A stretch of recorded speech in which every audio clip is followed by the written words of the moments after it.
हुआ नहीं शायद। मैं कंवर उमेश भाटी, प्रदेश अध्यक्ष हरियाणा, अखिल भारतीय क्षत्रिय महासभा। मैं पूछना चाहता हूं संजय लीला भंसाली जैसे भाइयों से कि राजपूत समाज के इतिहास से ये क्यों छेड़छाड़ करते हैं? क्यों सिर्फ पैसा कमाने के लिए राजपूत इतिहास को छेड़छाड़ करते हैं? ये क्या इनको राजपूत समाज ही मिलता है छेड़छाड़ करने के लिए?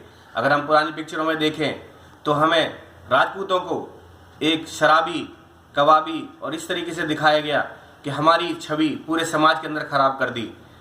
इस समाज का जो अलग से चित्रण था कि राजपूत समाज का कहा जाता था कि जो कह दिया सो कह दिया, वो वाला जो भाव था वो समाज में किसी ने नहीं दिखाया। लेकिन दूसरे भाव को, जिस भाव से हमारे कोई भी आदमी, कोई भी शख्स, हमारे बड़े पूर्वज भी जिसका बहिष्कार करते थे, उस शराब का सेवन, उस तरीके का जो सेवन जो दिखाया गया पहले पिक्चरों में कि एक ठाकुर एक गांव में हुआ करता था जो बहुत ही एक तरीके से कहा जाए कि ऐसा आदमी जो दबंग था लेकिन वो मजलूमों पे जुल्म करता था। अगर कहा है देखें तो कहीं भी राजपूत समाज ने कभी जुल्म नहीं किया। जहां भी राजपूत समाज रहा है, जहां भी राजपूत समाज के राजा रहे हैं, वहां पर 36 बिरादरी सुख चैन से रही है। अब पैसे कमाने के लिए इन लोगों ने हमारे जो इतिहास के रानियां रही हैं, हमारे इतिहास के जो राजा रहे हैं, उनकी रानी राजाओं के इतिहास को भी छेड़छाड़ शुरू कर दी।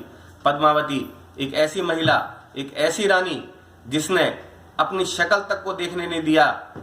आज उसी रानी को जिसने जौहर किया, और जहां पर अगर कहें कि ऐसी रानियां अपने इतिहास में नहीं मिलेंगी जिन्होंने किसी के सामने झुकना पसंद नहीं किया, किसी के सामने हाथ फैलाना पसंद नहीं किया, लेकिन जौहर करना मंजूर कर लिया। सारी रानियां आग में कूद के जौहर कर गई। और आज उसी के इतिहास को ये लोग इस तरीके से पेश कर रहे हैं। एक घूमर डांस में नाच रही हैं रानियां।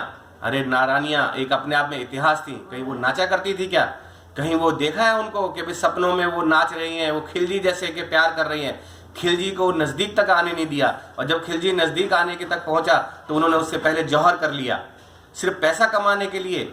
मैं संजय लीला भंसाली जैसे लोगों को बताना चाहता हूं कि अगर इन्होंने इस पिक्चर को वापस नहीं लिया, या इसके जो पिक्चर के अंदर जो गंदी चीजें हैं उनको अगर नहीं हटाया, तो राजपूत समाज हरियाणा प्रदेश में नहीं पूरे भारत के अंदर एक ऐसा तांडव मचाएगा कि संजय लीला भंसाली जैसे प्रोड्यूसरों को समझ आ जाएगा कि राजपूत के इतिहास को छेड़ना बहुत ही मुश्किल है। क्योंकि इनका इतिहास एक ऐसा सक्षम इतिहास है कि जिससे लोग प्रेरणा लेते हैं, जिससे परिवार प्रेरणा लेते हैं, जिससे बच्चे प्रेरणा लेते हैं। वो प्रेरणा देने के बजाय वो इनके इतिहास को खराब करके दिखा रहे हैं।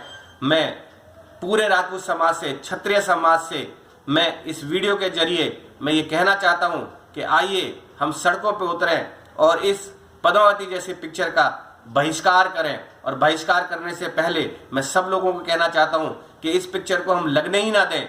जब लगेगी नहीं तो बहिष्कार तो बाद की बात है, हम किसी पिक्चर हॉल में इसको लगने नहीं देंगे। और मैं चेतावनी देता हूँ पिक्चर हॉल वालों को, अगर इस पिक्चर को वो लगाएंगे तो वो अपने रिस्क पे लगाएं। अगर इसके बाद में कुछ होता है तो राजपूत समाज का जिम्मेदार नहीं होगा। मैं सरकारों को भी बताना चाहता हूँ कि राजपूत समाज के साथ में रहें। अगर राजपूत समाज के साथ में रहेंगे तो राजपूत समाज उनके साथ रहेगा। उनके इतिहास को बचाएं, उनके जो इतिहास के अंदर जो अच्छी चीजें हैं उनको दिखाएं, उनके इतिहास के बारे में बच्चों को ज्ञान दें। ये गंदी गंदी चीजें जो है दिखाकर हमारे इतिहास को खराब ना करें।